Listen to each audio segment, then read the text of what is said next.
Hey friends, it's Jasmine, and I hope that you all are doing well. If you're new to my channel, nice to meet you. I am a witchy content creator on multiple different platforms, so feel free to check out all of my links down below.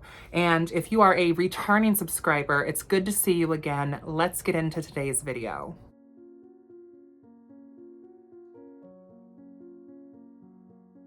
Okay, so for today's video, I really want to talk about some of these books that I have been reading recently, and I want to talk to you a little bit about them, share my thoughts, and just kind of share with you what I've been reading pretty much in January of 2023, which, like, what the fuck? How is it already 2023? I know that for myself, I feel like part of my soul is still in 2019. In the before times.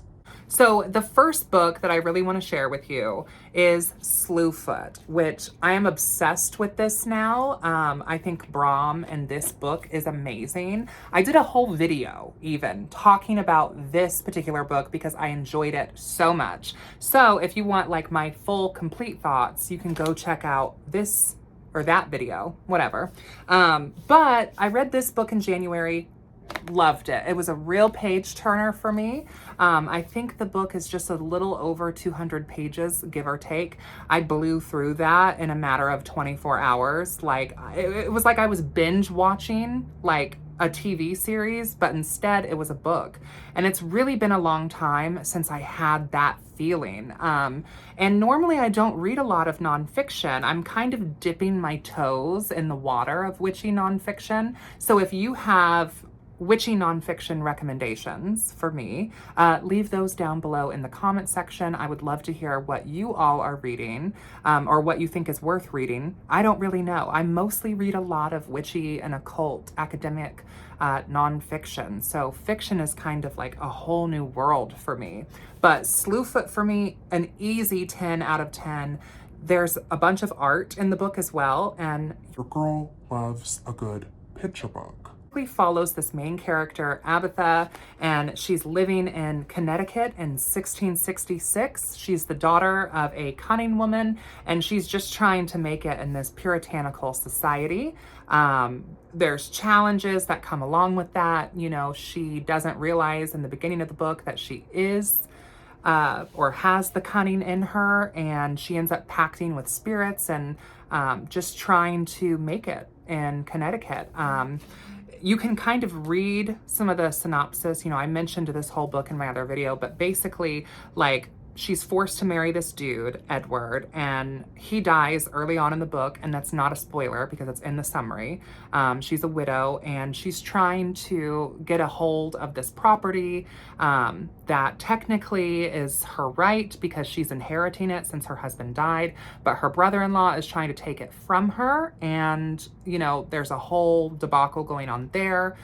They end up allowing her to attempt to make the last payment with the crop from the property. And, you know, they kind of set this bargain up thinking there's no way she's going to be able to do it. It's not a realistic thing. You know, Abatha is this small, frail, you know, woman who is living on the outskirts of town on land that's not very fertile. So, you know, it was kind of like destined for her not to be able to make that payment anyway, and then her brother-in-law would take over the farm that she is inheriting. However, you know, she ends up making that work, basically, and she packs with spirits, and you meet these entities called the wild folk, which are kind of like fae folk. And I thought it was a really accurate depiction of like fairy craft and a really accurate depiction of how I personally have experienced the fae. Now the magic in this book is definitely fantasy. It's not necessarily an accurate depiction of like real witchcraft per se.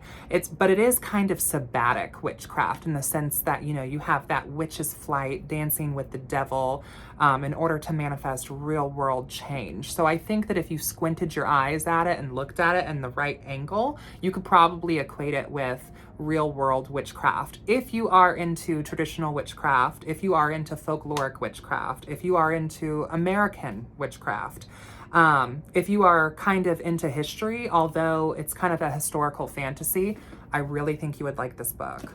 Now, before I mention the next book, I do want to mention something, that we have a online and in-person book club.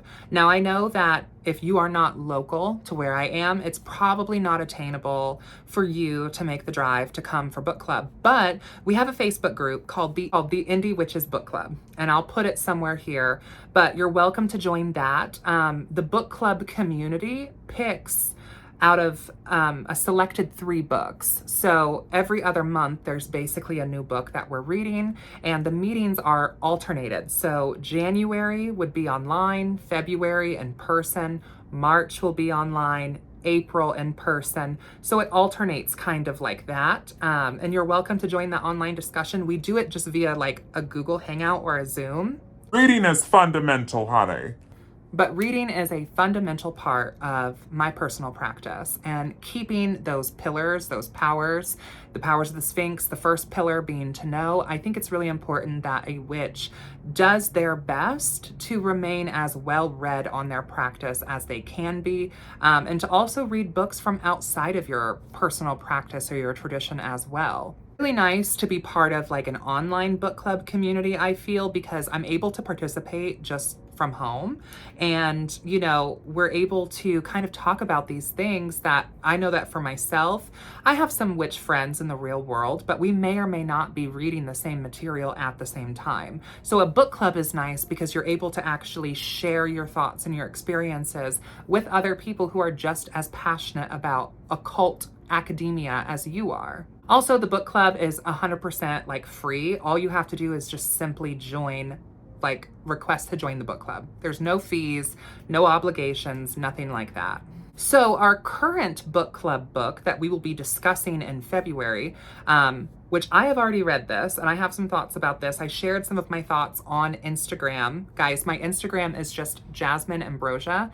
If you want to contact me directly, that's the best place to do so. But I kind of talked about some of my thoughts on Instagram about this already. The book that we are currently reading in our book club would be The Untamed Witch. Reclaim your instincts, rewild your craft, and create your most powerful magic.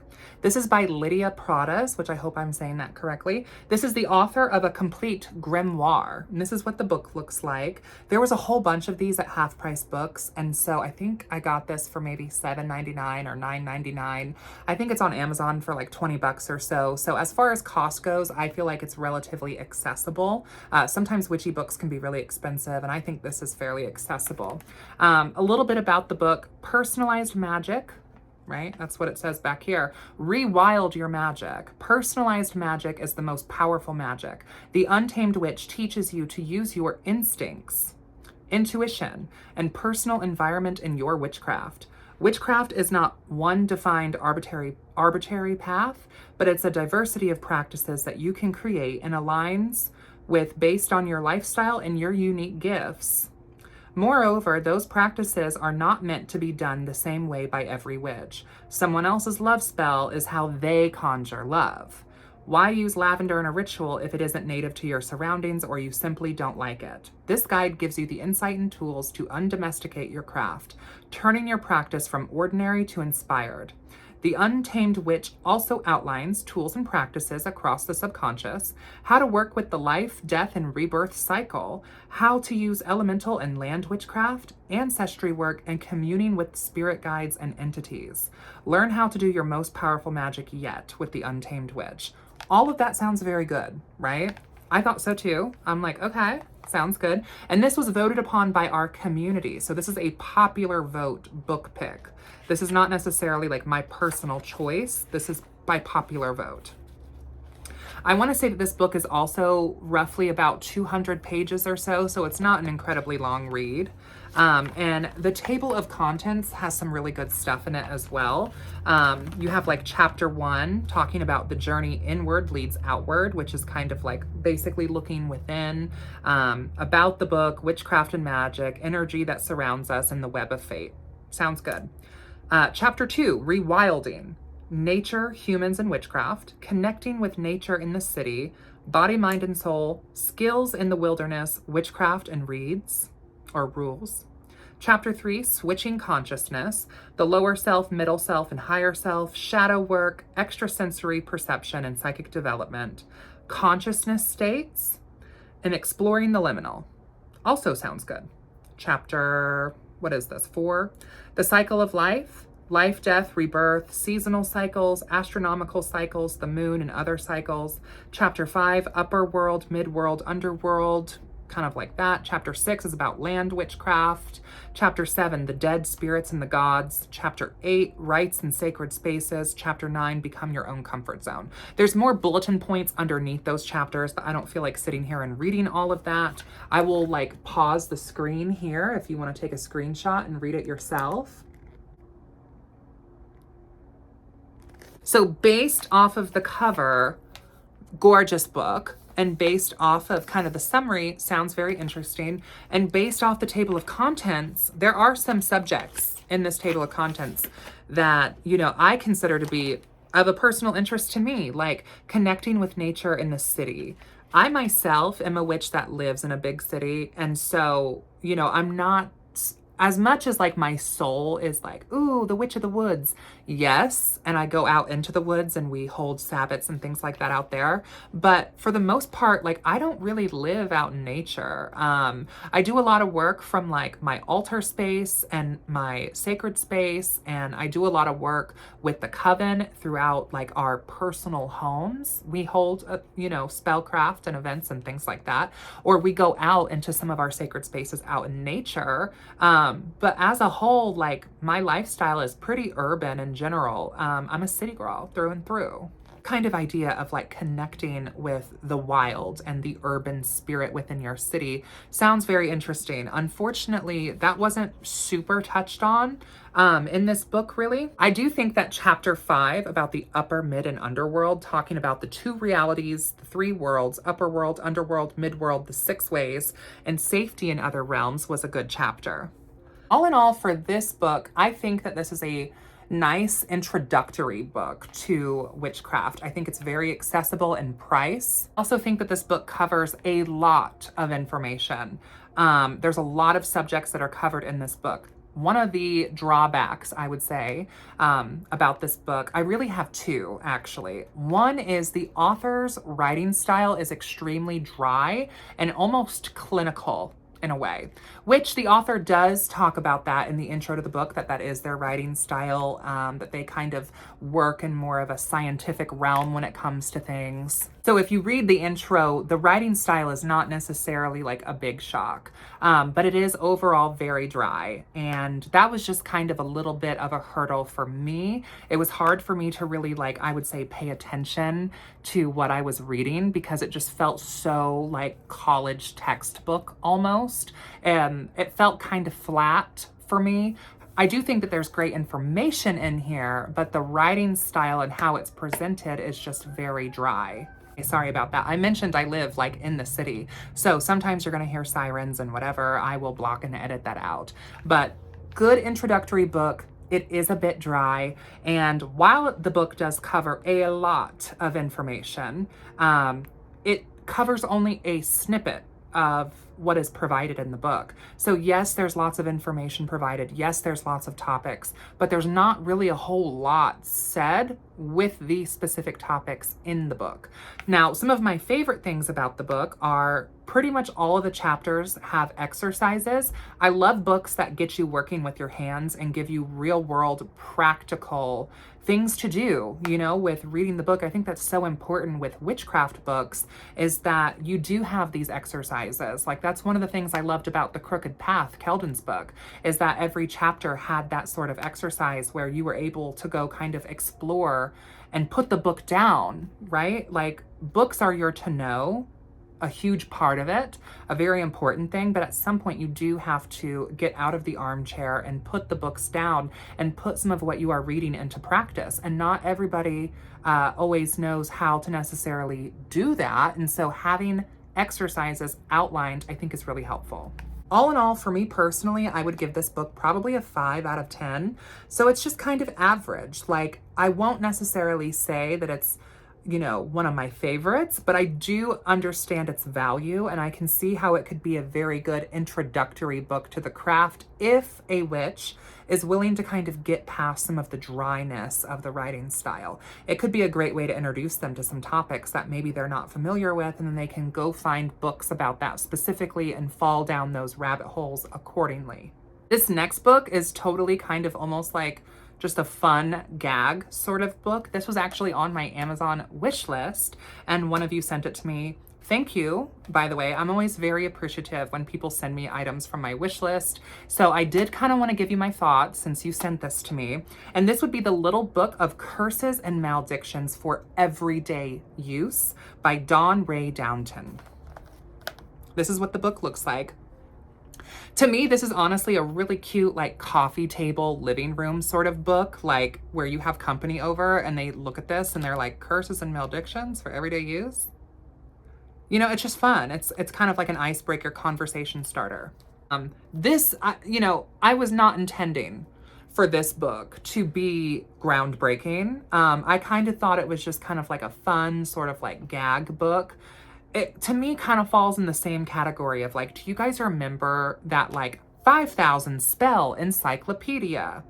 It's like that, but exclusively for baneful magic. So how I personally would recommend using this book if you were to get it is it's kind of just like an interesting read, but it's going to read more like a recipe book. Gonna read more like a recipe book. So it's not necessarily like a page turner per se. It's a really cute Mother Goose quote in the beginning of the book. For every evil under the sun, there is a remedy, or there is none. If there be one, seek till you find it. And if there be none, never mind it. Mother Goose. Iconic. This is basically the contents. 16 things to know before you begin cursing. Curses then and now. Perfecting your technique, generic revenge curses, custom revenge curses, warning curses, binding curses, self curses, self-help, and blessings, and then cursing FAQs.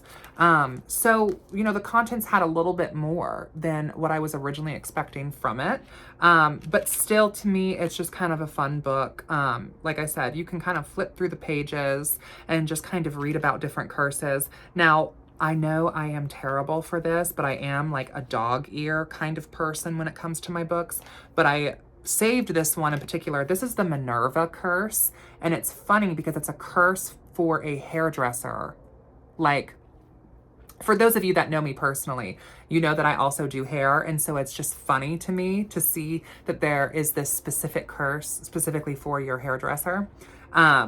So I thought it was funny. And there's other like little silly ones like that too. Like there's the round table curse for when you're being blackmailed, or the silencer for when you're being badmouthed. There's also one in here called the Super Bowl 6-pack for getting rid of your partner's friends. Just kind of a fun, cute book. Overall, I would probably give this book like maybe also a 5 out of 10. Like, I don't necessarily know if it's like groundbreaking for me personally. However, it is an interesting, cute book to have on your shelf or to have as an icebreaker on your coffee table. And it's something that I think a lot of you, at least on my channel, would probably find interesting or entertaining, to say the very least. And the last book that I'm going to talk about is another fiction book. I do want to give a little bit of a disclaimer about this book.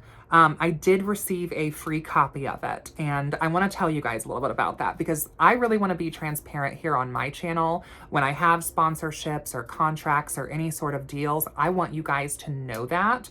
I really value authenticity and honesty and transparency, and so I want you guys to know that I was on Facebook one day and I saw that Asteria Publishing had like this application link where basically they were just looking for people who were interested in reading their books to join their, I'm going to call it like a reviewing program. Now, I will put the link in my description down below. So if you would like to get involved with the Asteria Publishing and maybe apply to be one of their readers, you can do so too. I know that space is limited. So I can't necessarily say like who specifically they're looking for or how they get approved, but I know that they have a list of readers, and currently I think that they are taking some more, but I believe space is limited. So once you fill out that application, you select the types of books by Asteria Publishing, like the genres, right? Like, are you into fiction, nonfiction, fantasy, academia, whatever? Like, you select your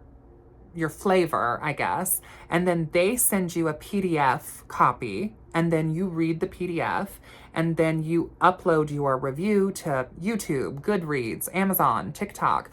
If you look at the application, you'll see what I'm talking about, and you're able to select where you leave your reviews. So the power's kind of in your hands there. The publishing is just really looking for more honest reviews. Keyword being honest, right?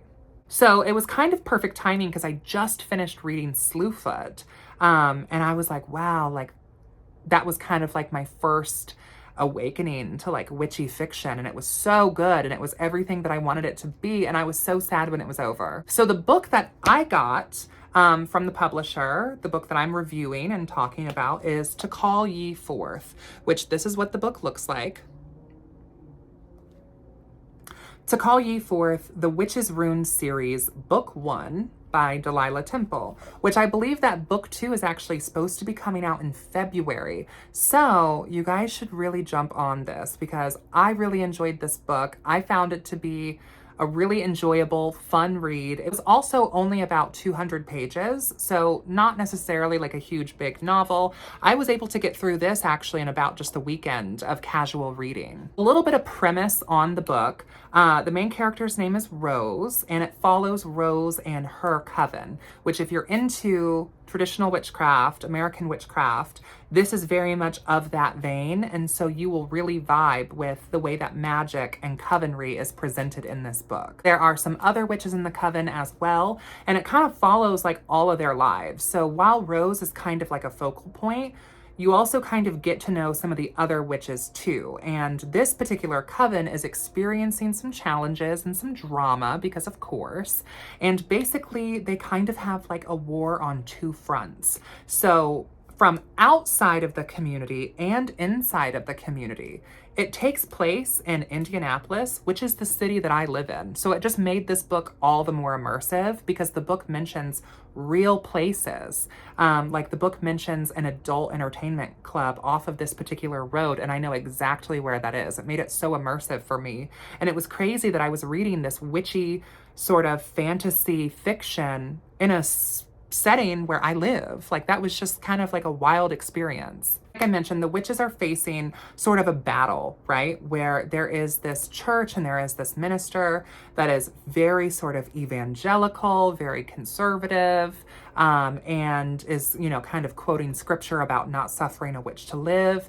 And hysteria starts building in the city to the point where the government decides that they are going to make witches sign a registry that they are witches, which almost harkens back to some other very problematic historical registers that people of minorities had to sign. And so it kind of touches on that a little bit. And, you know, there's drama amongst the coven of, do we sign it? Do we not sign it? Some of the witches end up signing it, you know, and that causes some friction amongst the coven. And the minister is kind of working with the local governor about putting anti-witchcraft laws into the state's legislature. So that would create issues for practicing witches, especially if they're not on the register, but also if they are on the register, they have all the witches' information and, you know, all this. So it's kind of like this political drama between the witches and the non-witches in the city. And there's a lot of tension there. Now, the other challenge, like I mentioned, there's also some fuck shit going on within the witchcraft community. And there's another coven that is committing ritual murders, which end up making it on the news, and it kind of heightens the whole hysteria around witches in general, because there is this coven doing the very thing that the preachers and the minister are projecting that witches do, like human sacrifice and, you know, abusing people and, you know, other sorts of abuse. Connect the dots. And so they are doing that in a specific demon's name and attempting to bring this demon up, I'm assuming like kind of over the city. I'm trying to give you kind of like the Cliff Notes version. Oh, sorry, I just knocked into my camera. I'm kind of trying to give you like the Cliff Notes version of it so you can see if you would like to read it yourself. But yeah, they basically are trying to navigate how to deal with a war going on within the witch world in the city, but also a war going on between the magical folk and the non-magical folk within the city. It's also, I would say, a very like queer-friendly LGBT kind of read. There's definitely plenty of queerness in the book. I would also say too that this is like an erotica, right? And I personally haven't really read a lot of eroticas. So I was like, I don't know, kind of like giddy about reading it because I wasn't really sure what to expect. I mean, sure, I indulge in adult material like most people, but I've never really read erotica before. So that was a new experience for me. I think I was kind of worried that the book would feel unbalanced or off in the sense that there would be a whole bunch of like sexy scenes and not a whole lot of plot. You know what I mean. You know what I mean. But overall, the story and the sexy scenes seem to be very balanced. And I actually really liked the story and I wasn't put off at all by the erotic aspect of this novel. It is left on a cliffhanger, which I thought was really fun, and they are going to be releasing a second one. So like I said, if any of this sounds interesting, I think you can get this book for like 99 cents maybe, or $9.99 on Kindle. I'm not sure. I'm pretty sure it's available on Kindle. Now, I got a physical copy of this book. However, I paid for this. So when you're a member of the program, you get PDFs. They're not sending you physical copies, just so everyone knows. I enjoyed this book so much. I thought it was fun. It was witchy. It was queer. Oh, I didn't even mention, you guys know how much I've been really vibing on this witch's devil archetype. I also really, really enjoyed that that was a huge aspect of this book as well, because the coven ends up kind of conjuring a specific entity and they go from there. But that's in this book too. Like I said, traditional witchcraft, American witchcraft, the witch's devil, queerness, covenry, drama, sex. It's all in this book. I would probably give this book probably a 9 or a 10. I really enjoy it. So much so I physically bought a copy, or I bought a physical copy myself. One more thing about that book, I found all of the witches in that book so relatable. As a coven witch myself, I was able to read this book and almost identify the witches in this book, almost like as if I knew them, right? Because I'm in a coven and there are witches in the coven who kind of fill some of these archetypes. So that made the book very immersive for me as well. I just had to say that. Before we end, this is the nail cam. These are mood change. So they go when they're just kind of like this, they're like silver and almost like a gray or whatever. But when they're warm, they change colors. Kind of see how they're changing color. Those are some of the books that I have been reading in January. Let me know what you think of some of these books. And if you have read these books, I would love to hear what you thought about them. And if you're going to read these books, I would love for you to let me know what you think of the books that I have mentioned here. I love having sort of academia discussions. That's why I love the book club so much. Don't forget to check that out. I would love to see some of you in our online book club meetups. I think that would be so cool. I love that we're building this community over here. And also, thank you guys so much. I recently hit 3,000 subscribers. Thank you so much. Never have I ever thought that my channel would even reach 1,000 subscribers, let alone 3,000. And for me, it's not about the subscribers, it's about the engagement and it's about the connection. And I just love that we're building this community. And it's hard for me to wrap my head around that there are 3,000 plus people watching what I am putting out. That's just crazy to try to picture 3,000 people in one room, which in general on YouTube, 3,000 subscribers is really, right? We're a very niche community, but the fact that we are a micro niche and there are 3,000 now here on the channel, that's so cool. So thank you all so much for the support. It really, really makes a difference when you hit like or when you subscribe to the channel. Make sure that if you want to see more of me, you hit the bell. That way you can always be notified for when I'm posting. Facebook's algorithm sometimes is kind of weird and not everyone always receives a notification, so hit the bell. Feel free to check out all of my links down below. It was really good talking with you guys. Keep reading, and I hope that wherever you are doing well.